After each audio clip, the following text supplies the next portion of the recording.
نحمده ونصلي ونسلم على رسوله الكريم اما بعد فاعوذ بالله من الشيطان الرجيم بسم الله الرحمن الرحيم ورفعنا لك ذكرك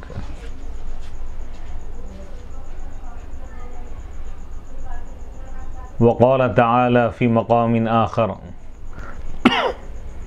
إنا أعطيناك الكوثر فصل لربك وانحر ان شانئک هو الابتر۔ صدق اللہ العظیم۔ ناظرین کرام، باب العلم انواریہ ایجوکیشنل سوسائٹی کے زیر اہتمام، جامعہ انواریہ کے زیر اہتمام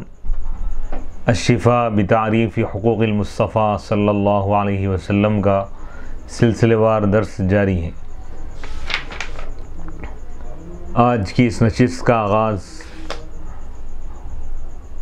معجزات کے بیان سے ہو رہا ہے۔ گزشتہ نشست اور درس میں قرآن مجید جو نبی پاک علیہ السلام پر اللہ نے نازل فرمایا خدا کا کلام ہے اور نبی کے لیے یہ معجزہ ہے، تو معجزہ کن اعتبارات سے ہیں اس کے کچھ تفصیلات اس سے پہلے بیان کی جا چکی ہے۔ آج کا یہ جو درس ہے اس میں معجزے کا ایک اور پہلو بھی بیان کیا جا رہا ہے۔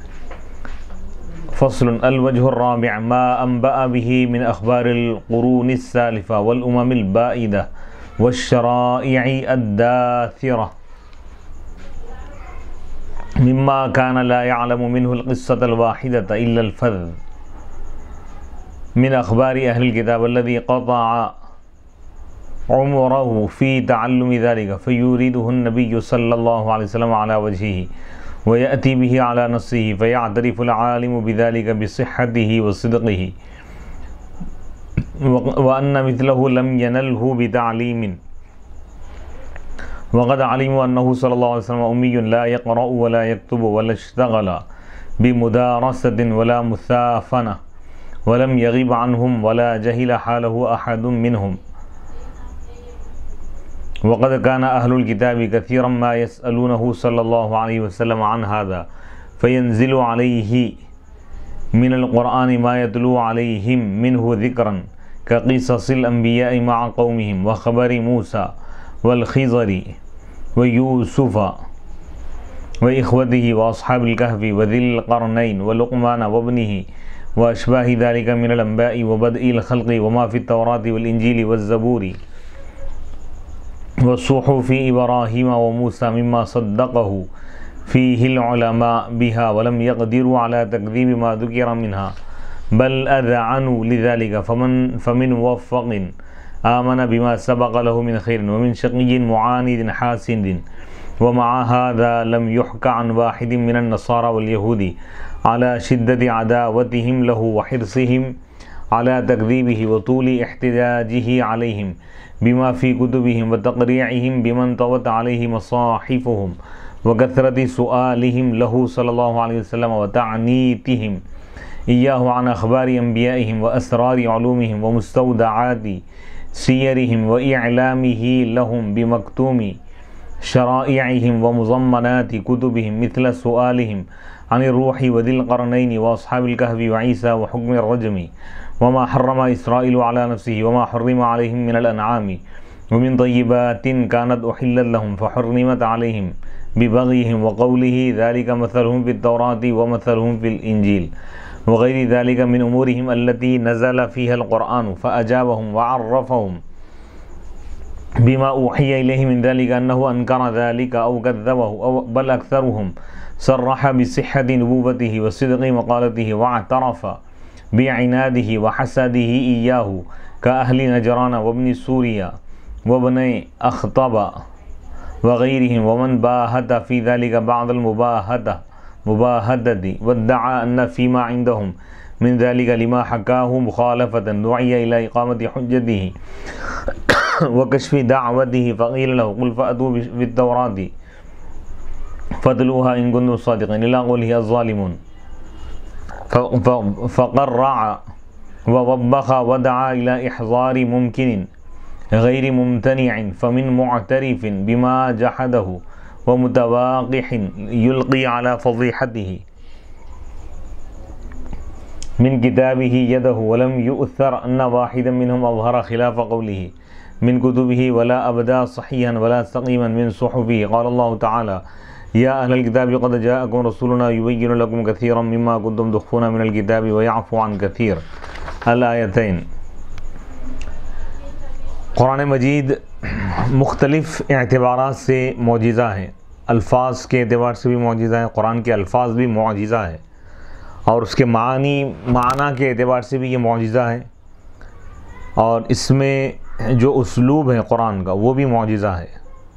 اور قرآن کی فصاحت بھی معجزہ ہے، بلاغت بھی معجزہ ہے، ایک ایک کلمہ معجزہ ہے، ایک ایک آیت معجزہ ہے. اسی طرح اس میں گزری ہوئی امتوں کے جو واقعات بیان کیے گئے اور گزشتہ شریعتوں کے متعلق جو بات بتائی گئی ہے وہ بھی معجزے ہی کی طرح ہے، معجزہ ہی ہے. الوجہ الرابع، چوتھی وجہ کیا ہے؟ ما انبأ به، جس کی خبر قرآن نے دی، من انباء القرون السالفہ، گزری ہوئی امتوں کے واقعات، والامم البائدہ، گزری ہوئی امتیں، قومیں، والشرائع الداثرہ مما کان لا يعلم، یعنی وہ باتیں عرب میں جس کو کوئی نہیں جانتا تھا قرآن نے اس کو بیان کیا. من اخبار اہل کتاب، اہل کتاب کے متعلق ان کے واقعات، ان کی خبریں وغیرہ، جن چیزوں کو جاننے کے لیے انسان اپنی پوری زندگی گزار دیتا ہے، قرآن نے ان تمام چیزوں کو بیان کیا. فیوریدہ النبی، تو نبی پاک علیہ الصلوۃ والسلام نے اس کو بیان فرمایا، اس کو لا رہے ہیں، بیان کر رہے ہیں اس کے طریقے پر، یعنی جیسے واقعات ہوئے ویسا آپ بیان فرمائیں. تو عالم، جاننے والا، اس کو جاننے والا اس کے درست ہونے کا اعتراف کرے گا. یعنی جو اہل کتاب کے علماء تھے، یہودی علماء اور نصرانی، یہ لوگ اس کا اعتراف کرنے لگے. یعنی نبی پاک علیہ الصلوۃ والسلام جب قصے اور واقعات بیان فرماتے قرآن کی آیتوں کی روشنی میں، تو اہل کتاب بھی اس کو ماننے پر مجبور ہو جاتے، کیونکہ نبی پاک علیہ الصلوۃ والسلام کو جو معجزہ عطا کیا گیا ہے قرآن کی شکل میں، اس میں گزری ہوئی امتوں کے واقعات بھی ہیں. گزری ہوئی امتوں کے واقعات اور ان کے شریعتوں کے متعلق ہیں واقعات، اور ان کے کچھ احکامات کی طرف بھی اشارہ کیا گیا. تو عرب کے سامنے جب آپ اس کو بیان کیے تو وہ لوگ اس بات کو ماننے پر مجبور ہو گئے کہ یہ نبی تو اس دور میں نہیں تھے، پھر کیسے بیان کر رہے ہیں. تو اللہ تعالیٰ ان پر قرآن نازل فرمائے. یہ خدا کا کلام ہے، قرآن کے ذریعے وہ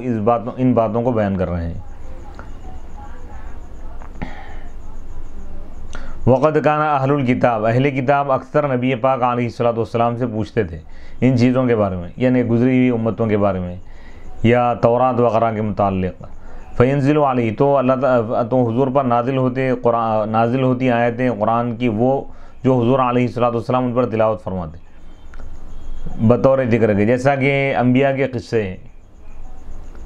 مع قوم، ان کے قوم کے ساتھ، یعنی انبیاء کے جو واقعات پیش آئے، ان کے قوموں کے جو واقعات پیش آئے، جیسے حضرت موسیٰ علیہ السلام اور بنی اسرائیل کے جو واقعات ہیں اس کو قرآن میں بیان کیا گیا.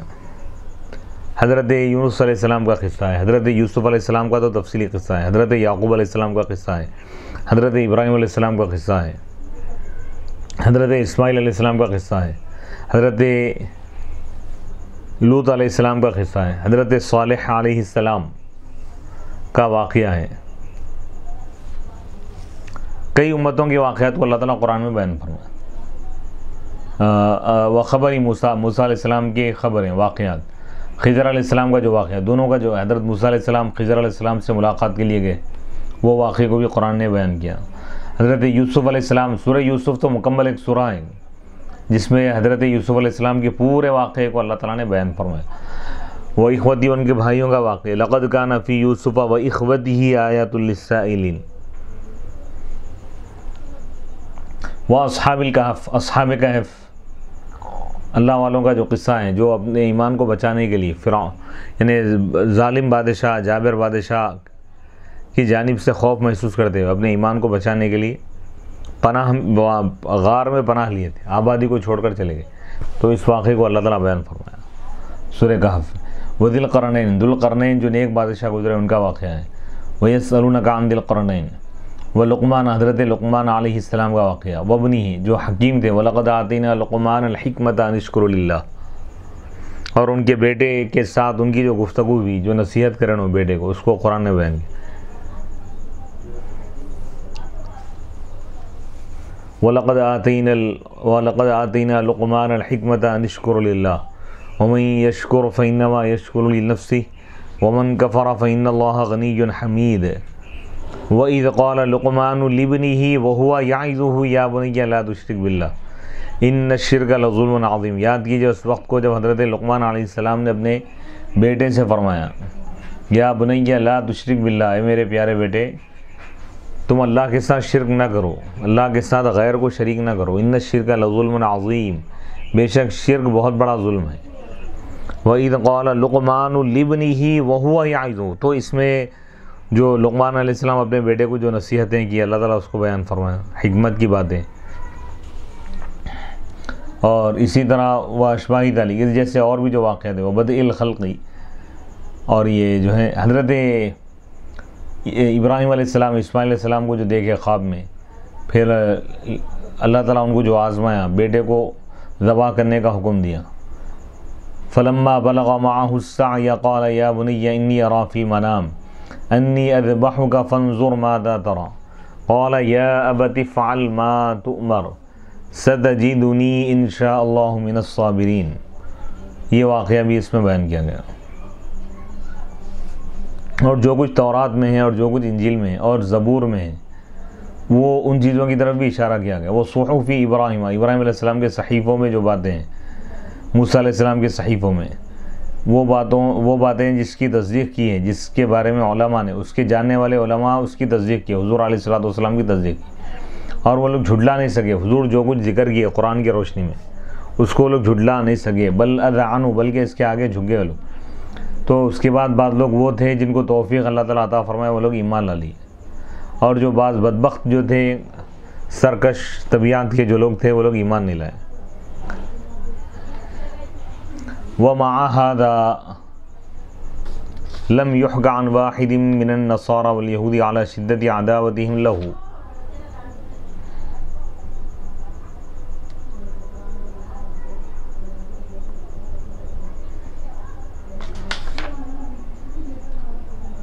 وحرصهم على تكذيبهم وطول احتجاجه عليهم بما في كتبهم وتقريعهم بمن طوت عليه مصاحفهم۔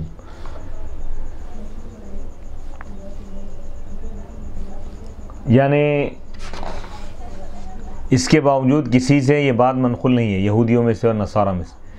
یہ لوگ نبی پاک علیہ السلام کی سخت دشمنی کے باوجود حضور کی بات کو جھٹلا نہیں سکے، لوگ غلط ثابت نہیں کر سکے۔ وحرصهم على تكذيبه، یہ لوگوں کی حرص، ان کی خواہش یہ ہوتی تھی یہودیوں کی کہ حضور کو جھٹلا دیں، حضور کو غلط ثابت کریں، لیکن ثابت نہیں کر سکے وہ لوگ۔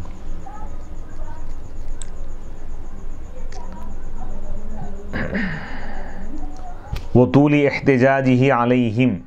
اور نبی پاک علیہ السلام ایک مدت تک ان کے خلاف آپ دلیل پیش کرتے رہے،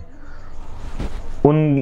چیزوں کے ذریعے جو ان کی کتابوں میں، خود ان کی کتابوں کے حوالے سے آپ نے، ان کی شریعتوں میں، ان کی کتابوں میں جو اللہ تعالیٰ نازل فرمایا، جن چیزوں کو یہ لوگ مانتے تھے ان چیزوں کو پیش کر کے بھی آپ ان کے خلاف دلیل پیش کرے۔ وَتَقْرِيعِهِمْ بِمَنْ طَوَتْ عَلَيْهِ مَصَاحِفُهُمْ، اور ان کے مصاحف یعنی یہود و نصارہ کی جو کتابیں ہیں جن مضامین پر مشتمل ہے، انہی مضامین کے ذریعے حضور علیہ السلام ان کو جھنجھوڑ دی۔ وَكَثْرَةِ سُؤَالِهِمْ لَهُ صلی اللہ علیہ وسلم، اور یہ لوگ نبی پاک علیہ السلام سے کثرت سے سوال بھی کرتے تھے۔ وَتَعْنِيتِهِمْ إِيَّاهُ عَنْ أَخْبَارِ أَنْبِيَائِهِمْ وَأَسْرَارِ عُلُومِهِمْ وَمُسْتَوْدَعَاتِ سِيَرِهِمْ،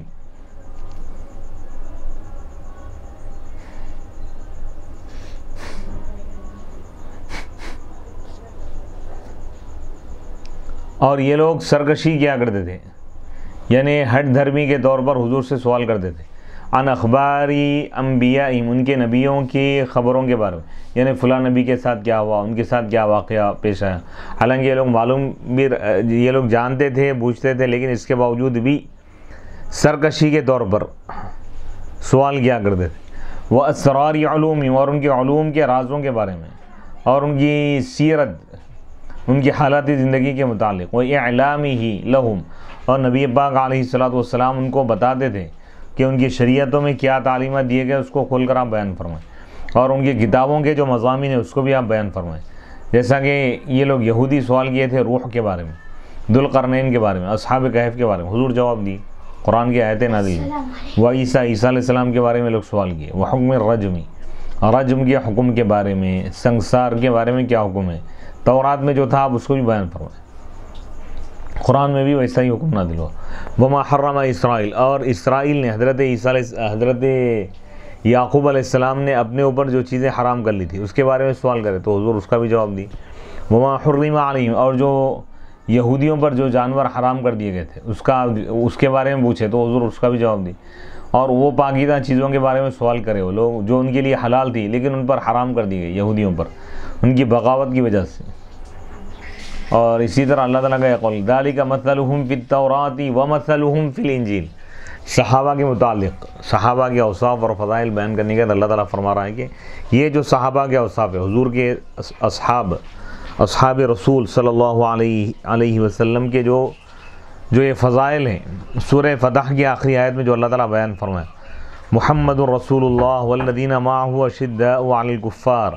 رحماء بینہم تراہم رکعا سجدا یبتغون فضلا من اللہ ورضوانا سیماہم فی وجوہہم من اثر السجود ذالک مثلہم فی التوراۃ ومثلہم فی الانجیل۔ یہ جو صفات ہیں یہ ان کی صفات تورات میں بھی ہے، انجیل میں بھی ہے۔ ذالک مثلہم فی التوراۃ ومثلہم فی الانجیل، تو معلوم یہ ہوا کہ تورات اور انجیل میں بھی صحابہ کے اوصاف بیان کیے گئے، حضور کے اوصاف بیان کیے گئے وغیرہ ذالک۔ اس کے علاوہ ان کے وہ بہت سارے معاملے جس کے بارے میں قرآن نازل ہوا، تو یہ لوگ یہودی آزمانے کے لیے حضور کا امتحان، یعنی یہ لوگ یہ سمجھتے تھے کہ ان کو زیادہ معلومات ہے، حالانکہ اللہ کے رسول علیہ السلام سے بڑھ کر جاننے والا کوئی بھی نہیں۔ تو یہ لوگ مختلف قسم کے سوالات کرتے تو حضور علیہ السلام پر اللہ قرآن نازل فرماتا، اس میں ان کو جواب دیا جاتا۔ جیسے روح کے بارے میں سوال کیے تو قرآن نازل ہوا وَيَسْأَلُونَكَ عَنِ الرُّوحِ قُلِ الرُّوحُ مِنْ أَمْرِ رَبِّي۔ ذوالقرنین کے بارے میں سوال کیے تو قرآن نازل ہوا وَيَسْأَلُونَكَ عَنْ ذِي الْقَرْنَيْنِ قُلْ سَأَتْلُو عَلَيْكُم مِّنْهُ ذِكْرًا۔ اصحاب کہف کے بارے میں سوال کیے تو اللہ تعالیٰ سورہ کہف نازل فرمایا، تو ہر ایک کا جواب حضور علیہ السلام دے دیا ان کو۔ فَأَجَابَهُمْ، حضور ان کو جواب دی، وَعَرَّفَهُمْ، اور آپ نے ان کو واقف کرایا اس چیز سے جو آپ کی طرف وحی نازل کی گئی، من ذالک، اس کے بارے میں، أَنَّهُ أَنْكَرَ ذَالِكَ أَوْ كَذَّبَهُ بَلْ أَكْثَرُهُمْ۔ لیکن اب یہاں پہ تمام چیزیں بتانے کے بعد صاحب کتاب بتا رہے ہیں کہ کوئی یہودی عالم، کوئی عیسائی عالم حضور کی کسی بات کو جھٹلا نہیں سکا، غلط ثابت نہیں کر سکا، کیونکہ معاملہ یہ تھا کہ حضور کی ہر بات اللہ کی طرف سے وحی ہوتی تھی، یا تو قرآن میں اللہ تعالیٰ نازل فرمایا یا حضور پر وحی یعنی حدیث کی شکل میں اللہ تعالیٰ حضور کو عطا فرمایا، تو کسی بات کو لوگ جھٹلا نہیں سکے۔ جھٹلانا یا غلط ثابت یعنی غلط قرار دینا یہ لوگوں سے منقول نہیں ہے، یہودیوں سے، کہ حضور کی کسی بات کو لوگ جھٹلائے ہو، ایسا تاریخ میں کہیں یہ چیز ثابت نہیں ہو رہا، وہ لوگ ماننے پہ مجبور ہو گئے۔ بعض لوگ ایمان لا لیں، بعض لوگ ایمان نہیں لائے، جو لوگ ایمان نہیں لائے وہ لوگ بھی اس بات کو ماننے پر مجبور ہو گئے کہ حضور جو فرما رہے ہیں یا قرآن جو نازل ہوا بالکل حق ہے، غلط ثابت نہیں کر سکے لوگ اس۔ تو یعنی حضور کی زبان پر اللہ تعالیٰ جو قرآن نازل فرمایا حضور کے دل پر، اس میں جو واقعات بیان کیے گئے کسی واقعے کو جھٹلا نہیں سکے وہ لوگ، تو تمام واقعات کا حق ہونا اور اس کا غلط نہ ہونا یہ خود بھی معجزہ ہے۔ سبحان اللہ، قرآن جو خبریں دے رہا ہے بالکل حق ہے، وہ سچی خبریں۔ ہاں، بل اکثرہم صرح، بلکہ یہودی اور عیسائی سب یہ کھلم کھلا یہ لوگ اس بات کو مان لیے کہ حضور کی نبوت صحیح ہے، درست ہے، اور حضور کی بات سچ ہے، اور اس بات کا اعتراف وَاعْتَرَفَ بِعِنَادِهِ وَحَسَدِهِ إِيَّاهُ، اور وہ یہودی اس بات کا بھی اعتراف کر لیے کہ وہ لوگ حضور علیہ السلام سے حسد کرتے ہیں اور عناد رکھتے ہیں، یعنی یہ لوگ کیونکہ اسلام کے دشمن تھے لوگ یہودی، عناد یعنی سرکشی تھی یہ لوگوں کے اندر، یہودیوں کے اندر، عیسائیوں کے اندر، جیسا کہ اہل نجران ہیں اور ابن سوریہ ہیں۔ سرکشی کا مطلب؟ سرکشی مطلب نافرمانی کرنا، حق کو جاننے کے باوجود، حق ظاہر ہونے کے باوجود بھی اس کو نہ ماننا، یہ سرکشی ہے، بغاوت ہے یہ۔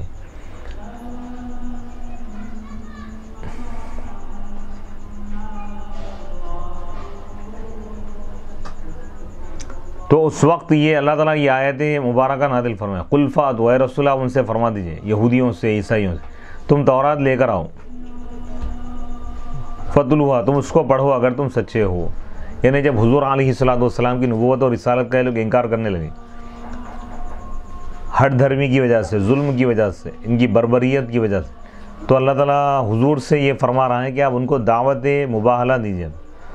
یعنی ان کو مناظرے کی دعوت دیجیے۔ اگر یہ لوگوں کا دعویٰ یہ ہے کہ یہ لوگ تورات کو مانتے تو ٹھیک ہے بھائی، تورات ہی لے کے آؤ، تورات پڑھ کے سناؤ۔ تورات میں خود حضور علیہ السلام کی نبوت کے حق اور سچ ہونے کا اللہ تعالیٰ ذکر فرمایا ہے، تو تورات کو ماننے کا تقاضا یہ ہے کہ محمد عربی صلی اللہ علیہ وسلم پر نازل کردہ قرآن کو بھی مانیں۔ قل فأتوا بالتوراة فاتلوها إن كنتم صادقين فمن افترى على الله الكذب من بعد ذلك فأولئك هم الظالمون۔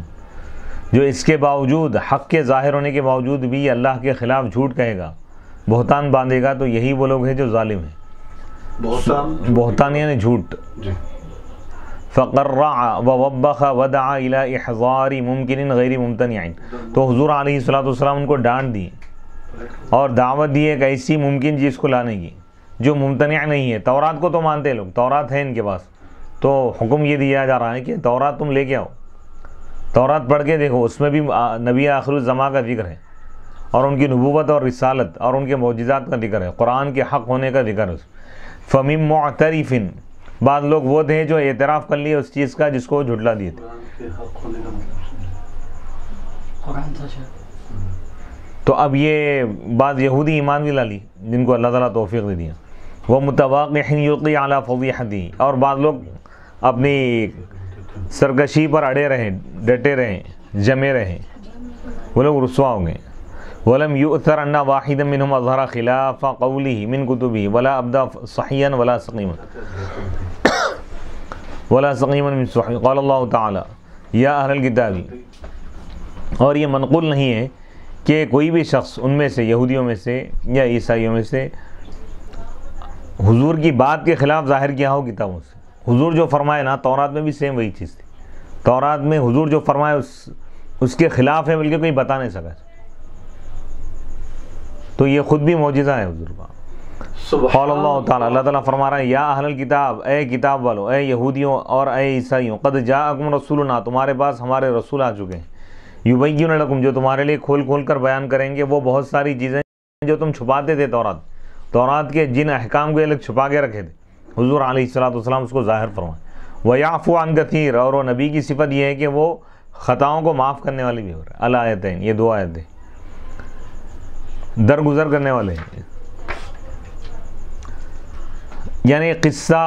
قصے اور خبریں جو قرآن بیان کیا ہے اس اعتبار سے بھی قرآن حق ہے بالکل، اور معجزہ ہے۔ قرآن کا کوئی قصہ آج تک کوئی اس کو غلط ثابت نہیں کر سکا، قرآن کی بتائی ہوئی کوئی خبر کو کوئی شخص جھوٹا ثابت نہیں کر سکا، ہر چیز بالکل برحق ہے، یہ خود بھی معجزہ ہے۔ هذه الوجوہ الاربع من اعجازہ بینۃ، یہ چار وجوہات ہیں قرآن کے معجزہ ہونے کی، یہ واضح ہو رہا ہے، اس میں کوئی جھگڑا نہیں ہے، اختلاف نہیں ہے، کوئی شک نہیں ہے۔ ومن الوجوہ البینۃ فی اعجازہ من غیر هذه الوجوہ آی وردت بتعجیز قوم فی قضایا واعلامهم انهم لا يفعلونها فما فعلوا ولا قدروا على ذلك كقوله لليهود قل ان كانت لكم الدار الآخرة خالصة من عند الله قل ان كانت لكم الدار الآخرة عند الله خالصة من دون الناس قل ان كانت لكم الدار الآخرة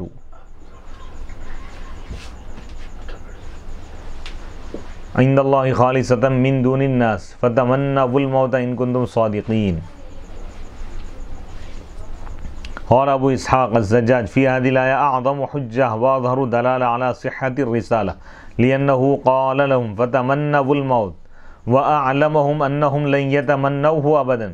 فلم يتمنه واحد منهم۔ وعن النبي صلى الله عليه وسلم والذي قال والذي نفسي بيده لا يقولها رجل منهم إلا غص بريقه، يعني يموت، مكانه فصرفهم الله عن تمنيه وجزعهم ليظهر صدق رسوله وصحة ما أوحي إليه إذ لم يتمنه أحد منهم وكانوا على تكذيبه أحرص لو قدروا ولكن الله يفعل ما يريد فظهرت بذلك معجزته وبانت حجته. اب یہاں پہ ایک بات بتا رہے ہیں کہ وَمِنَ الْوُجُوهِ الْبَيِّنَةِ واضح جو دلائل ہے قرآن کے معجزہ ہونے پر، ایک دلیل پیش کر رہے ہیں قرآن کی آیت سے، من غیر الوجوہ، ان وجوہات کے علاوہ ان جو چیزوں کو جو بیان کیا گیا ہے نا، قرآن کے الفاظ بھی معجزہ ہے، معنی اس کے معنی بھی معجزہ ہے، اس کی فصاحت معجزہ ہے، اس کی بلاغت معجزہ ہے، اس کا اسلوب انداز وہ بھی معجزہ ہے. فصاحت اور بلاغت یہ عربی اصطلاحات نہیں. قرآن یعنی عربی جو جملہ ہے نا، موقع اور محل کے حساب سے بالکل مناسب ہونا اور دل پر اس کا اثر ہونا، یہ فصاحت و بلاغت ہے. تو قرآن سے بڑھ کر کسی اور چیز کا اثر نہیں ہے. عربی زبان کے جتنے جملے ہیں قرآن میں جو اثر ہے وہ اثر کسی چیز میں نہیں ہے. تو اب یہاں پہ وہی بات بتائی جا رہی ہے کہ اس کے علاوہ بھی کئی چیزیں بتا رہے ہیں کہ واضح جو دلیل ہیں قرآن کے معجزہ ہونے پر کیا ہے، وہ آیتیں جو کسی قوم کو عاجز کرنے کے بارے میں نازل ہوئی. کسی قوم سے چیلنج کیا گیا کہ تم یہ نہیں کر سکتے بول، تو وہ چیز سچ ثابت ہو کر رہی، وہ لوگ ہرگز نہیں کر سکے وہ کام. جیسے بتا رہے ہیں مثال دے کے کسی مسئلے کے بارے میں، وہی اعلامی اور ان کو یہ بتائی گئی بات کہ وہ لوگ یہ کام نہیں کر سکیں گے، تو وہ لوگ نہیں کیے، نہیں کر سکے اور اس کی قدرت بھی نہ رکھے.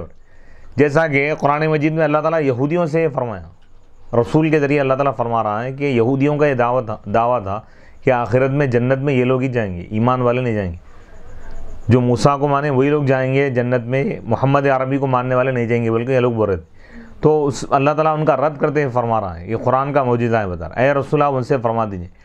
اے یہودیوں اگر آخرت کا گھر تمہارے لیے خاص ہے، یعنی جنت اگر تمہارے لیے ہے خاص اللہ کے پاس، دوسروں کے لیے نہیں ہے، اگر تمہارا یہ دعویٰ ہے فتمنوا الموت، تو تم موت کی تمنا کرو، کیونکہ موت جنت تک پہنچانے والی ہے نا، ابھی تم اس کی تمنا کرو. اس کے بعد اللہ تعالیٰ کیا چیلنج کر رہا ہے قرآن میں یہودیوں سے؟ قیامت تک جو یہودی آئیں گے دنیا میں پوروں سے اللہ تعالیٰ یہ فرما رہا ہے کہ وَلَن يَتَمَنَّوْا، یہ یہودی ہرگز موت کی تمنا نہیں کریں گے. اگر تم سچے ہو تو تمنا کر کے بتاؤ. اور قرآن میں اللہ تعالیٰ یہ فرما رہا ہے کہ یہ لوگ موت کی تمنا نہیں کریں گے. تو اگر یہودی اگر چاہتے تو یہ کر سکتے تھے بھئی، یہ لوگ موت کی تمنا کر کے قرآن کو غلط ثابت کر سکتے تھے، لیکن نہیں کر سکے. وہ لوگ موت کی تمنا کرنے کی ان لوگوں کے اندر ہمت بھی نہیں ہو رہی. چاہتے تو وہ لوگ یہودی آگے بول سکتے تھے کہ ہم تمنا کرنا چاہ رہے ہیں موت، لیکن کوئی یہودی سے یہ ثابت نہیں ہے کہ ان موت کی تمنا کیا ہوں گا. یہ تو آسان چیز تھی نا بھئی، کوئی لڑائی جھگڑا یا کوئی ایسا معاملہ مقابلے کی بات یا کچھ بھی نہیں تھی. اللہ تعالیٰ خالی یہ فرما رہا ہے کہ تم موت کی تمنا کر کے بتاؤ. موت کی تمنا تم نہیں کر سکتے. قیامت تک کے یہودیوں سے اللہ فرما رہا ہے، حضور کے دور سے لے کر قیامت تک. تو آج تک بھی کوئی یہودی تمنا نہیں کیا، اور آج بھی کوئی یہودی تمنا نہیں کر سکتا ہوں. سبحان اللہ، اللہ اکبر. اس چیز سے اللہ تعالیٰ ان کو روک دیا. اور یہ معجزہ ہے بھائی، قرآن کے خلاف، یعنی قرآن کو غلط ثابت کر نہیں سکتے وہ لوگ. یہ تو واضح چیز ہے برا. ایک یہودی سے بھی منقول نہیں ہے کہ موت کی تمنا کیا ہوں گا، منقول نقل نہیں ہے برے، ثابت نہیں ہے کسی سے بھی. تو یہ بھی قرآن کا معجزہ ہے، حضور کا معجزہ ہے. یہ سورہ بقرہ آیت نمبر ہے وَلَن يَتَمَنَّوْهُ أَبَدًا بِمَا قَدَّمَتْ أَيْدِيهِمْ. یہودی اپنے برے اعمال، برے کرتوت کی وجہ سے قیامت تک بھی ہرگز موت کی تمنا نہیں کریں گے. واللہ علیم بالظالمین، اور اللہ تعالیٰ ظالمین کو اچھی طرح جانتا ہے. یہ سورہ بقرہ کی آیت نمبر 94. اور ابو اسحاق زجاج نے کہا کہ اس آیت میں بہت بڑی دلیلیں پر ہیں، واضح دلیلیں پر ہیں حضور کی رسالت اور نبوت کے درست ہونے پر. حضور یہودیوں سے جو چیلنج فرمایا قرآن کے ذریعے، آج تک بھی وہ اس چیلنج کو لوگ قبول کرنے کے قابل نہیں. موت کی تمنا کرو برے میں. اور یہ بھی حضور قرآن کے ذریعے اللہ تعالیٰ حضور کی زبان پر یہ کہلوایا کہ یہ لوگ ہرگز موت کی تمنا نہیں کریں گے. اور یہ بات سچ ثابت ہوئی ہے بالکل. لِأَنَّهُ قَالَ کیونکہ اللہ تعالیٰ نے ان سے یہودیوں سے فرمایا حضور کے ذریعے سے فَتَمَنَّوُا الْمَوْتَ تم موت کی تمنا کرو وَأَعْلَمَهُمْ اور اللہ تعالیٰ ان کو یہ بھی بتا دیا کہ یہ لوگ ہرگز موت کی تمنا نہیں کریں گے. بس کوئی بھی شخص موت کی تمنا نہیں کیا. اور نبی پاک علیہ الصلوۃ والسلام سے منقول ہے فرماتے ہیں کہ قسم ہے اس ذات کی جس کے قبضہ قدرت میں میری جان ہے, موت کی تمنا کا لفظ یہودیوں میں سے کوئی بھی شخص اپنی زبان پہ نہیں لا سکتا. لائے گا تو اس کا تھوک یعنی حلق میں یعنی اس کی سانس رک جائیں گی اور وہ مر جائیں گا. یعنی موت کی تمنا زبان سے نہیں کر سکیں گا.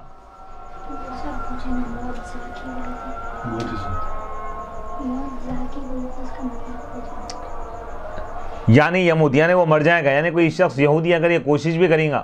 موت کی تمنا کے الفاظ یا خواہش کہ اللہ تو مجھ کو موت دے دے, بلکہ یہ الفاظ اگر زبان پہ لانے کی کوشش کریں گا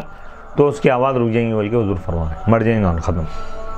فصرفہم تو اللہ تعالیٰ ان کو روک دیا موت کی تمنا کرنے سے. خدا کی قدرت اور نبی کا معجزہ دیکھو, نبی کی قوت دیکھیے. ہم جو چیز نہیں بولے تو وہ لوگ چاہ کے بھی نہیں کر سکتے, حالانکہ اتنی ذہین قوم ہے. یہ بہت آسان چیز تھی نا بھی موت کی تمنا کے لیے تو قرآن غلط ثابت ہو جاتا تھا. کوئی جا کے ان کو مقابلہ کرنا نہیں ہے, جنگ کرنا نہیں ہے, کوئی زیر بار موت کی تمنا کے لیے کیا ہے 2 منٹ کا وقت نہیں لگتا اس کے. لیکن زبان سے اس کا اظہار بھی نہیں کر سکتے وہ لوگ. قرآن جو چیز بول دیا ختم. خدا جو فرما دیا فرما دیا. ہائے ہائے ہائے سبحان اللہ سبحان اللہ, کیا بات, واہ. یعنی خدا کی قدرت اتنی غالب ہے کہ اللہ ان کے دماغوں کو بھی کنٹرول کر رہا ہے, ان کی زبانوں کو بھی کنٹرول کر رہا ہے. حق حق حق. فصرفہم اللہ اللہ تعالیٰ ان کو پھیر دیا موت کی تمنا کرنے سے. لیظہر تاکہ وہ اپنے حبیب اپنے رسول کی رسالت کی سچائی کو ظاہر کرے اور وحی کی سچائی کو. کیونکہ کوئی بھی یہودیوں میں سے کوئی بھی شخص آج تک موت کی تمنا نہیں کیا. وَكَانُوا عَلَىٰ تَكْذِيبِهِ جبکہ یہودیوں کی خواہش یہ تھی کہ وہ لوگ حضور کو جھٹلانے کی زیادہ حرص رکھتے تھے, زیادہ خواہش. ان کا مقصد کیا تھا کہ نبی کو غلط ثابت کرے. تو یہ موقع اچھا تھا ان کے لیے. لیکن یہاں پہ خدا کی قدرت ہے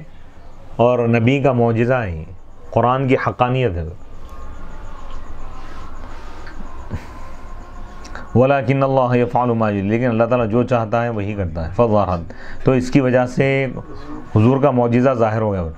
وَبَانَتْ حُجَّتُهُ اور اس کی حضور کی دلیل ظاہر ہو گئی. قال ابو محمد الأصیلی من اعجب امرهم انه لا يوجد منهم جماعة ولا واحد من يوم امر الله بذلك نبيه يقدم عليه ولا يجيب اليه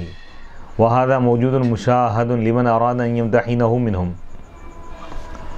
بتا رہے ہیں کہ ابو محمد الأصیلی نے کہا کہ ان کے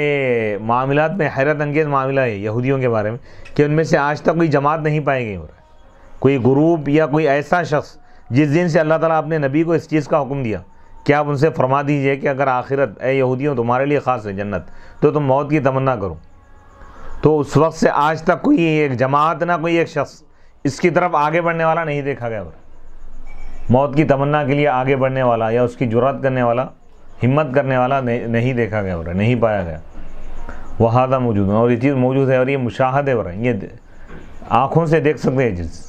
اس شخص کے لیے جو اس کا امتحان. آج بھی اگر کوئی یہودیوں سے جا کے اگر بولے بھائی موت کی تمنا کرو تو نہیں کرتے لوگ, آج بھی یہ چیلنج ہے.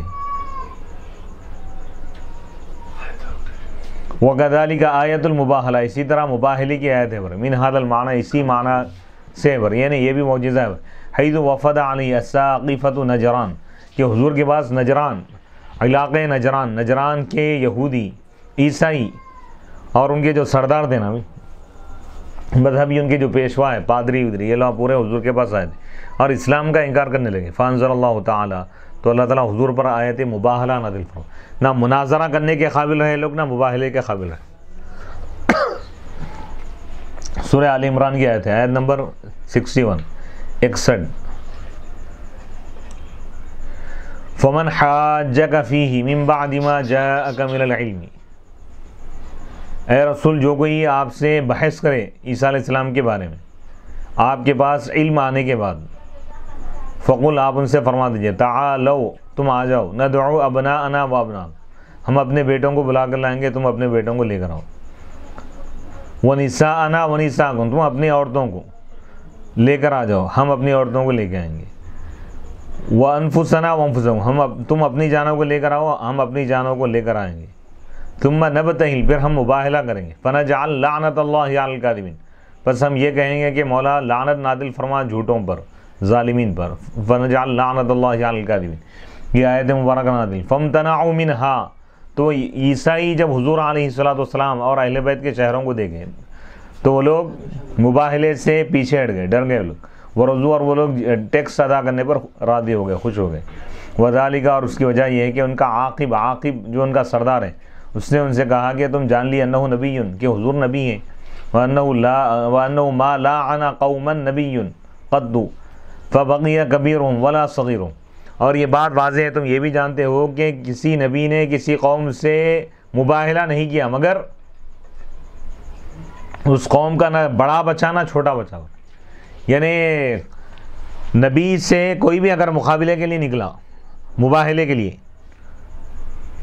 مباہلے کا مطلب یہ ہے کہ بھئی دو گروپ ایک جگہ جمع ہو جاتے ہیں جمع ہو کے اللہ کی بارگاہ میں یہ کہتے ہیں کہ مولا اگر یہ لوگ حق ہے تو ہم کو تو ہلاک کر دے اگر ہم حق ہے تو ان کو ہلاک کر دے تو فوراً عذاب نازل ہو کے جو ظالم لوگ ہیں جو باطل برس سے اللہ تعالیٰ ان کو ہلاک کر دیتا ہے تو اب وہ لوگ حضور کی نبوت اور رسالت کو دیکھ کر فوراً پیچھے ہٹ گئے لوگ مباہلہ کرنے سے اگر مباہلہ کرتے تو آج روئے زمین پر کوئی عیسائی دنیا میں نہیں رہتا تھا چھوٹے بچوں سے لے کے بوڑھوں تک پورے اسی وقت زیر زمین ہو جاتے تھے زیر زمین یعنی پورے مر جاتے تھے لوگ مثلو اور اسی طرح اللہ تعالیٰ کا یہ قول ہے وَإِن كُنتُمْ فِي رَيْبٍ مِّمَّا نَزَّلْنَا عَلَىٰ عَبْدِنَا إِلَىٰ قَوْلِهِ فَإِن لَّمْ تَفْعَلُوا وَلَن تَفْعَلُوا فَأَخْبَرَهُمْ أَنَّهُمْ لَا يَفْعَلُونَ كَمَا كَانَ وَهَٰذِهِ الْآيَةُ وَدَخَلُوا فِي بَابِ الْإِخْبَارِ عَنِ الْغَيْبِ وَلَكِنْ فِيهَا مِنَ التَّعْجِيزِ مَا فِي الَّتِي قَبْلَهَا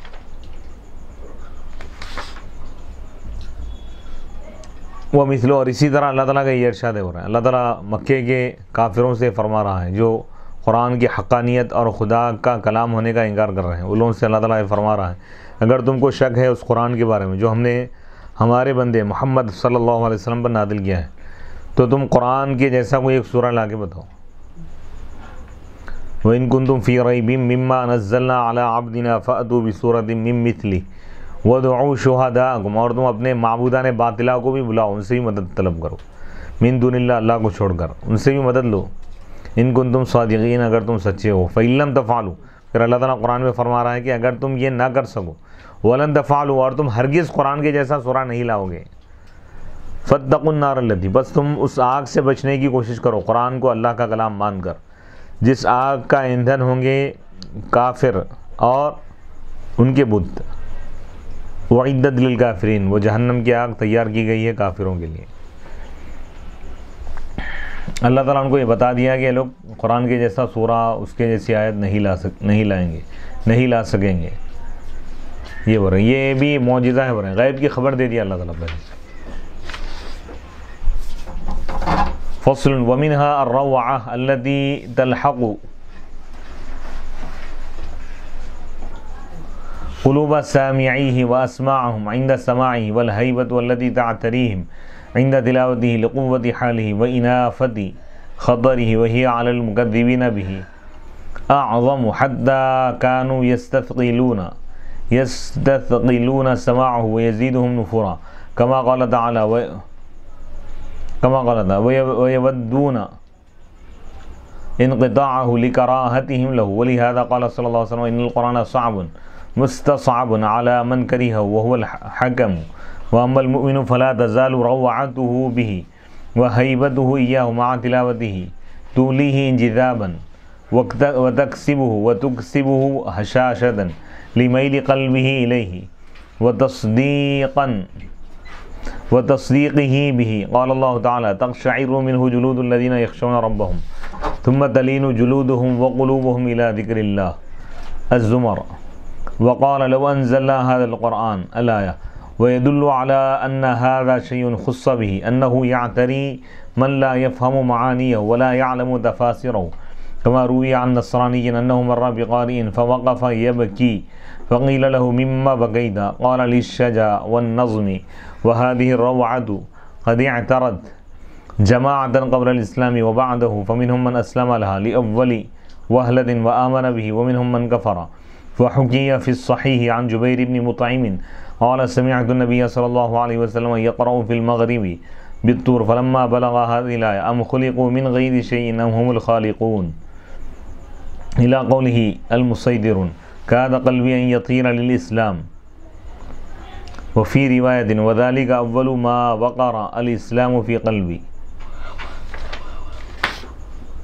وعن عتبة بن ربيعة أنه كلم النبي صلى الله عليه وسلم فيما جاء به من خلاف قومه فتلا عليهم حاميم إلى قوله صاعقة مثل صاعقة عاد وثمود فأمسك عتبة بيده على في النبي صلى الله عليه وسلم وناشده الرحيم أن يكف. وفي رواية فجعل النبي صلى الله عليه وسلم يقرأ وعتبة مصغ ملق يديه خلف ظهره معتمد عليهما حتى انتهى إلى السجدة فسجد النبي صلى الله عليه وسلم وقام عتبة لا يدري بما يراجعه ورجع إلى أهله ولم يخرج إلى قومه حتى أتوه فاعتذر لهم وقال والله لقد كلمني بكلام والله ما سمعت أذناي بمثله قط فما دريت ما أقول له. اب یہاں پہ یہ بات بتا رہے ہیں کہ وَمِنْهَا الرَّوْعَةُ قرآن جن چیزوں کی وجہ سے معجزہ ہے، یعنی قرآن کن کن امور کی وجہ سے جو معجزہ ہے، اعجاز کے پہلو کو بیان کر رہے ہیں. وجوہ اعجاز، ایک تو قرآن کے الفاظ بھی معجزہ ہے، الفاظ کی وجہ سے بھی معجزہ ہے، یہ معانی کی وجہ سے معجزہ ہے، اخبار گزری امتوں کے بارے میں خبر دینے کے اعتبار سے بھی، اور اس کے خبروں کے صحیح اور سچ ثابت ہونے کے اعتبار سے بھی یہ معجزہ ہے. جو چیلنج کیا قرآن، وہ چیلنج کوئی، یعنی اس چیلنج کا کوئی مقابلہ نہیں کر سکا، کوئی بھی شخص، دنیا کی کوئی طاقت اس کو غلط ثابت نہیں کر سکی. اس اعتبار سے بھی قرآن معجزہ ہے. اور اس کے معجزے کی ایک وجہ بتا رہے ہیں کہ الروعہ یعنی ایک کیفیت جو قرآن سننے والوں کے دلوں میں پیدا ہوتی ہے، ان کے یعنی گوش، یعنی ان کے سماعتوں پر ان کے کانوں پر جو اس کا اثر پڑتا ہے قرآن کو سننے کے وقت، والہیبہ، اور وہ ہیبت، وہ رعب جو ان پر طاری ہوتا ہے قرآن کی تلاوت کے وقت، لقوت حالی، قرآن کی جو کیفیت ہے اس کی پختہ ہونے کی وجہ سے. وہی علی المکذبین، اور یہ جھٹلانے والوں پر ایک گویا کہ ایک بجلی کی طرح ہے قرآن. حتیٰ کہ یہاں تک کہ وہ لوگ اس کے سننے کو بھی ثقیل سمجھتے ہیں، یعنی سننے کے لیے ڈر بھی جاتے لوگ جو منکرین ہیں، مخالفین ہیں. یعنی ایمان والوں کو قرآن قریب کرتا ہے، اور جھٹلانے والے ظالموں کے لیے یہ بجلی کی طرح ہے.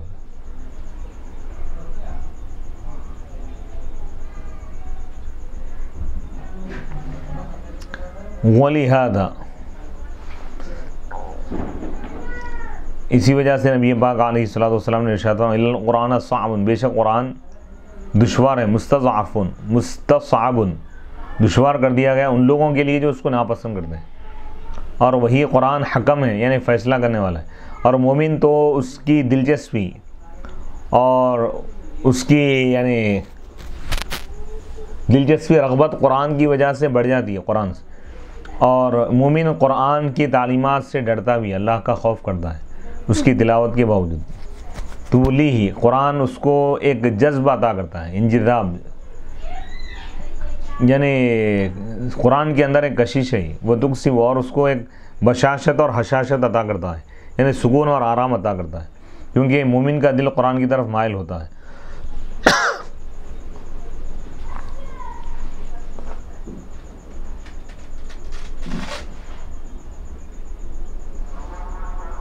اور مومن اس کی تصدیق کرتا ہے. قال اللہ تعالیٰ، اللہ تعالیٰ ارشاد فرمایا تقشعر منہ جلود الذین، قرآن کی وجہ سے اللہ سے ڈرنے والوں کے رونگٹے کھڑے ہو جاتے ہیں. یعنی جو اللہ سے ڈرنے والے ہیں حقیقی طور پر، جن کی دلوں میں ایمان کامل ہے، جب وہ قرآن سنتے ہیں اور اس میں جب عذاب کا ذکر سنتے ہیں تو ان کے رونگٹے کھڑے ہو جاتے ہیں. وہ لوگ اور اللہ کے خوف سے کانپتے ہیں، ڈرتے ہیں. تو یہ قرآن کا معجزہ ہے.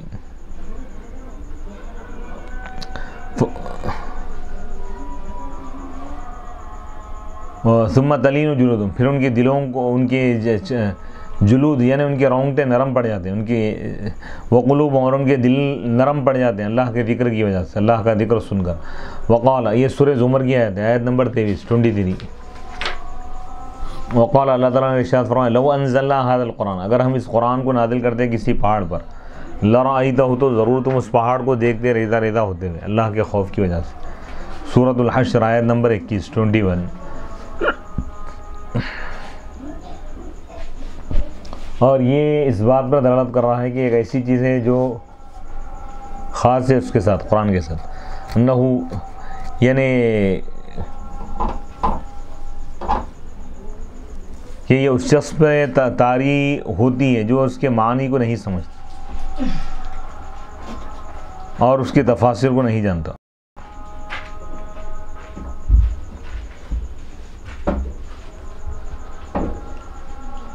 یعنی نہ جاننے والا رہا تو اس پر بھی اثر ہوگا، اس کا جاننے والے پر بھی اثر ہوگا.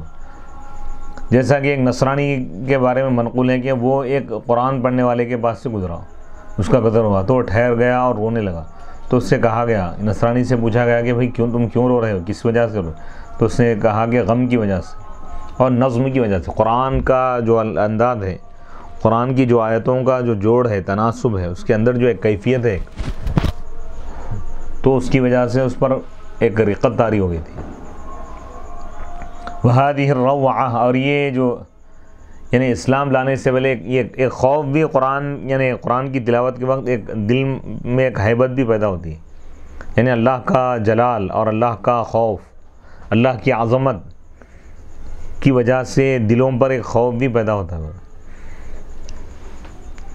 یعنی کس کے دلوں پر؟ یہ یعنی بتا رہے ہیں کہ جو یعنی اسلام کی آمد سے پہلے اور اسلام کے بعد بھی ایک جماعت پر اس کا خوف طاری ہو گیا. اسلام لانے سے پہلے بعض لوگ قرآن یعنی اسلام لانے سے پہلے جب قرآن کو سنے، اس میں عذاب کی آیتیں سنے، تو ان پر ایک خوف طاری ہو گیا، وہ لوگ ایمان لا لی. اور ایمان لانے کے بعد بھی جب سنے، اس وقت بھی ان کے دلوں پر خوف طاری ہوا. فمنہم، بس ان میں سے بعض وہ ہے جو ایمان لا لی، اسلام لا، اس کے آگے جھک گئے، پہلی مرتبہ ہی قرآن کو سن کر اور اس پر ایمان لا لی قرآن پر. اور بعض وہ ہے جو انکار کر دی. فحکیہ، صحیح حدیث میں یہ منقول ہے، حضرت جبیر بن مطعم سے مروی، یہ ایمان لائے بعد میں، پہلے مومن نہیں تھے. انہوں نے کہا میں نبی پاک علیہ الصلوۃ والسلام کو مغرب کی نماز میں سورہ طور پڑھتے ہوئے دیکھا. وہ طوری و کتاب مسطور. جب حضور اس آیت پر پہنچے، ام خلقوا من غیر شیء ام هم الخالقون،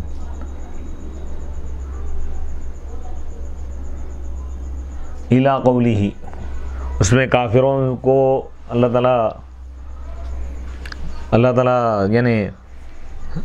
ان کی سرزنش فرمایا، کافروں کی جو بت پرستی کرتے ہیں.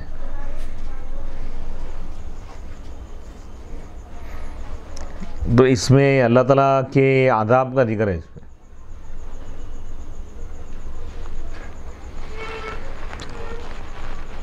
جو لوگ قرآن کو جھٹلائے، اللہ تعالیٰ ان کو اللہ تعالیٰ یعنی عذاب کی دھمکی دیا ہے اس میں، ان آیتوں میں. تو جب جبیر بن مطعم ایمان لانے سے پہلے جب یہ سورہ کو سنے تو وہ فرماتے ہیں کہ میرا قریب تھا کہ میرا دل اٹھ جائے اسلام کی وجہ سے، یعنی دل پر ایک ہیبت طاری ہو گئی، آیتوں کا جو اثر ہونے لگا. وہ فی روایت اور ایک روایت میں یہ ہے کہ وذالک اول، یہ وہ فرما رہے ہیں کہ یہ پہلا موقع ہے جس موقع پر میرے دل میں اسلام اتر گیا، یعنی ایمان لا لیا. وان عتبہ بن ربیعہ سے منقول ہے کہ نبی پاک علیہ الصلوۃ والسلام سے بات کی اس چیز کے بارے میں جو حضور لائے تھے، من خلاف قومی، یعنی ان کے قوم کی جو مخالفت ہے. فتلا علیہم، کچھ مسائل کو لے کر آئے تو حضور علیہ الصلوۃ والسلام ان پر سورہ فصلت، سورہ حامیم سجدہ تلاوت فرمائے. جب اس آیت پہ پہنچ گئے، فَإِنْ أَعْرَضُوا فَقُلْ أَنذَرْتُكُمْ، اے رسول اگر یہ لوگ، یہ کفار مکہ آپ کی نبوت اور رسالت کو قبول کرنے سے، ماننے سے، اور قرآن کو ماننے سے، ایمان لانے سے، اسلام کو قبول کرنے سے اگر یہ لوگ منہ موڑ لیں تو آپ ان سے فرما دیجئے کہ میں تم کو ڈرا رہا ہوں اس عذاب سے جو عذاب قوم عاد اور ثمود پر نازل ہوا۔ قوم عاد اور ثمود کے عذاب کی طرح عذاب سے میں تم کو ڈرا رہا ہوں۔ اگر تم ایمان نہیں لاؤ گے تو تم پر بھی ایسا ہی عذاب نازل ہوگا جیسے قوم عاد پر ہوا، قوم ثمود پر ہوا۔ فَأَمْسَكَ عُتْبَةٌ، تو اس وقت یہ کیفیت تھی، حضور علیہ السلام جب تلاوت فرما رہے تھے تو حضور کی تلاوت کا یہ اثر ہوا ان کے دل پر، عتبہ کے، ابھی وہ ایمان نہیں لائے تھے۔ فَأَمْسَكَ عُتْبَةٌ، تو عتبہ اپنا ہاتھ حضور کے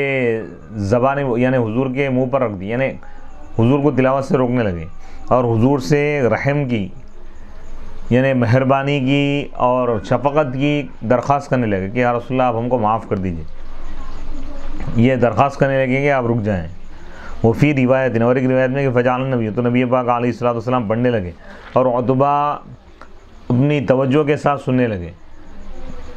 حضور کے سامنے ادب سے بیٹھ کر، خلف ظہرہ معتمد علیہما، یعنی عتبہ کیسا بیٹھ گئے، یعنی اپنے دونوں ہاتھوں کو اپنی پیٹھ کے پیچھے چھوڑ دی اور ان دونوں ہاتھوں پر ٹیک لگا کے، یہاں تک کہ حتی انتہا الی السجدہ، یہاں تک کہ حضور علیہ السلام سجدے کی آیت تک پہنچ گئے۔ فسجد النبی، تو نبی پاک علیہ السلام سجدہ کیا، وقام عتبہ، اور عتبہ کھڑے ہو گئے، لا یدری، اس حال میں کہ وہ نہیں جانتے ہیں کہ وہ کس سے رجوع کریں، وراجع الی اہلہ، اور وہ اپنے قوم کی طرف، گھر والوں کی طرف لوٹ کر چلے گئے، ولم یخرج الی قومہ، اور وہ اپنی قوم کے پاس نہیں نکلے، حتی اتوہ، یہاں تک، اچھا ورجع الی اہلہ، اور حضور علیہ السلام اپنے اہل و عیال کی طرف چلے گئے، ولم یخرج الی قومہ حتی اتوہ، اور یہ جو ہے عتبہ اپنی قوم کی طرف نہیں گئے یہاں تک کہ اتوہ فاعتذر لهم، تو وہ قوم یعنی عتبہ اپنی قوم کے مسئلے کے بارے میں حضور کے پاس آئے تھے، جب یہ آیتیں سنے تو پلٹ کر اپنی قوم کے پاس نہیں گئے، اپنے گھر والوں کے پاس چلے گئے، تو یہاں تک کہ وہ قوم خود ان کے پاس آئی تو وہ ان سے عذر پیش کر دی، وقال، اور انہوں نے کہا، عتبہ نے کہا، اللہ کی قسم، لقد کلمنی بکلام، حضور مجھ سے ایسا کلام فرمایا، ایسا کلام میرے سامنے پڑھ کر سنائے، اللہ کی قسم، ما سمعت اذنایا بمثلی، میرے کانوں نے کبھی اس جیسا کلام نہیں سنا، فما دریت، پس میں نہیں جانا کہ میں حضور سے کیا کہوں، یعنی حضور جو قرآن پڑھ کر سنائے ان کو، اس کا اتنا اثر ہوا کہ انہوں کیا بات کرنا، وہ خود بات ہی بھول گئے، مطلب قرآن کا اتنا اثر ہوا ان پر کہ قرآن کے آگے جھک گئے۔ وقد حکی عن غیر واحد ممن رام معارضته انه اعترضه روعة وهيبة كف بها عن ذلك، فحکی ان ابن المقفع طلب ذلك ورامه وشرع فيه فمر بصبي يقرأ وقيل يا أرض ابلعي ماءك فرجع فمحى ما عمل وقال أشهد أن هذا لا يعارض وما هو من كلام البشر، وكان من أفصح أهل وقته، وكان يحيى بن حكم الغزال بليغ الأندلس في زمنه، فحكي أنه رام شيئا من هذا فنظر في سورة الإخلاص ليحذو على مثالها وينسج بزعمه على منوالها، قال فاعترضني منه خشية ورقة حملتني على التوبة والإنابة۔ اور بہت سارے، ایک نہیں ایسے کئی واقعات ہیں بھی، کئی لوگ قرآن سن کر اس کی کشش اور اس کے کمال، اس کی رقت، قرآن کے معجزے کو دیکھ کر وہ لوگ ایمان لا لی، قرآن سن کر بھی ایمان لا لی کئی لوگ، جیسا نصیبین، مقام نصیبین کے 12,000 جنات حضور کی تلاوت، فجر کی نماز میں حضور کی تلاوت کو سن کر، قرآن پڑھنے کو سن کر وہ لوگ رک گئے اور ایمان لا لی، حضور علیہ السلام کے دست حق پرست پر وہ لوگ اسلام قبول کیے، جنات بھی ایمان لائے حضور کے ہاتھ پر اور انسان بھی، یعنی حضور علیہ السلام کی جو تلاوت کا جو انداز اور قرآن پاک کے کلمات کا جو اثر ہے، اتنا عظیم اثر ہے کہ قیامت تک اس کا اثر باقی رہے گا، اور قرآن پاک یہ بہت بڑا معجزہ ہے جو اس کے معنی میں غور و فکر کرے گا قرآن کی حقانیت کو ماننے پر، یعنی اس کو ماننا ہی پڑے گا کہ قرآن بالکل حق ہے، اس میں کوئی دو رائے نہیں ہے، اس میں کوئی اختلاف نہیں ہے، قرآن بالکل برحق ہے۔ تو اب بتا رہے ہیں کہ ایک نہیں بہت سارے لوگوں سے یہ منقول ہے، ان لوگوں میں سے جو قرآن کے مقابلے کا ارادہ کی، قرآن سے ٹکرانے کی جو کوشش کی ارادہ کی، اور کہ جب وہ لوگ قرآن سے ٹکرانے کی کوشش کی، ارادہ کیے، تو ان پر ایک ہیبت، ایک خوف ان کے دلوں پر طاری ہو گیا، جس کی وجہ سے وہ لوگ اس سے رک گئے، فوحوں کیا۔ بس یہ منقول ہے کہ ابن المقفع یہ بھی بہت بڑا ادیب تھا، یہ بعض علماء کہتے ہیں کہ یہ نصرانی تھا، لیکن ادیب تھا، یہ اس کا ارادہ کیا قرآن سے ٹکرانے کا، ورامہ، اور اس کے بارے میں ابتدا کرنے کے لیے کچھ لکھنا شروع کیا۔ تو وہ اب یہ ابن مقفع ایک بچے کے پاس سے گزرا، ایک چھوٹا بچہ قرآن پڑھ رہا تھا، قرآن کی آیت مبارکہ سورہ ہود آیت نمبر 44، اعوذ باللہ من الشیطان الرجیم وقیل یا ارض ابلعی ماءکی، اور کہا گیا، یعنی اللہ تعالیٰ نے زمین سے یہ فرمایا کہ اے زمین تو اپنے پانی کو نگل لے۔ نوح علیہ السلام کے دور میں جب طوفان آیا، طوفان اب وہ پوری قوم جب ہلاک ہو گئی، اس کے بعد بھی پانی ہی پانی تھا، تو اللہ تعالیٰ یہ فرمایا یا اردو، اے زمین تو اپنا پانی نگل لے، ویا سماؤ وقیل یا اردو ابلعی ماءکی ویا سماؤ، اے آسمان اقلعی تو رک جا پانی برسانے سے، وغیض الماء اور پانی کم ہو گیا، وقضی الامر اور فیصلہ اللہ کا جو ارادہ تھا وہ پورا ہو گیا، واستوت علی الجودی اور نوح علیہ السلام کی کشتی جودی پہاڑ پر لنگر انداز ہو گئی، وقیل بعدا للقوم الظالمین اور کہا گیا کہ ظالم قوم کے لیے ہلاکت ہے، دوری ہے، اللہ کی رحمت سے وہ محروم ہے، ظالم قوم، کافر قوم۔ تو جب یہ آیت ایک بچے کو پڑھتے ہوئے سنا ابن مقفع، فرجع تو وہ باز آ گیا اپنے ارادے سے، قرآن کے جیسا کلام لکھنا چاہ رہا تھا، باز آ گیا اور جو لکھا تھا وہ میٹ دیا، اور کہا کہ میرا لکھا ہوا، وہ ابن مقفع یہ کہہ رہا ہے کہ یہ قرآن کا مقابلہ نہیں کر سکتا، وقال اور اس نے کہا کہ میں یہ گواہی دیتا ہوں کہ اس کا مقابلہ نہیں کیا جا سکتا، کوئی اس قرآن سے ٹکرا نہیں سکتا، اور یہ مخلوق کا کلام نہیں ہے۔ حالانکہ ابن مقفع اپنے وقت کے، اپنے زمانے کے لوگوں میں سب سے زیادہ فصیح و بلیغ ادیب اور شاعر تھا، عربی میں ماہر تھا، اس کا کوئی ثانی نہیں تھا، ان بھی یہ بات ماننے پر مجبور ہو گیا کہ قرآن مخلوق کا کلام نہیں ہے، یہ اللہ کا کلام ہے، اور اس کا کوئی مقابلہ نہیں کر سکتا۔ وکانا یحییٰ بن حکم، یحییٰ بن حکم یہ ایک شخص ہے، اندلس کے بلیغ لوگوں میں تھا اپنے زمانے، اس کے بارے میں یہ منقول ہے کہ وہ یعنی قرآن کی جیسی کوئی آیت لکھنے کا ارادہ کیا، بس وہ سورہ اخلاص میں غور و فکر کیا تاکہ اس کے نہج پر لکھیں، تو وہ کہہ رہا ہے، اس نے کہا کہ مجھ پر اس کی وجہ سے خوف اور رقت طاری ہوگی،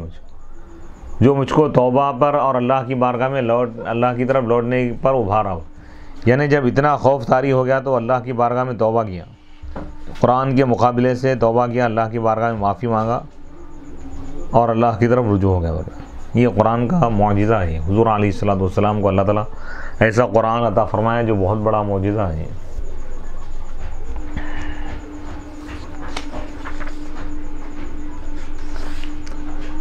ومن وجوہ اعجازه المعدودہ کونہ آیۃ باقیۃ لا تعدم ما بقیت الدنیا مع تکفل اللہ تعالی بحفظه فقال اعوذ باللہ من الشیطان الرجیم بسم اللہ الرحمن الرحیم انا نحن نزلنا الذکر وانا له لحافظون الحجر وقال لا يأتيه الباطل من بين يديه ولا من خلفه الآية وسائر معجزات الأنبياء ينقضت بانقضاء أوقاتها فلم يبق إلا خبرها والقرآن العزيز والباهرة آياته الظاهرة معجزاته على ما كان عليه اليوم مدة 500 عام و35 لأول نزوله إلى وقتنا هذا حجته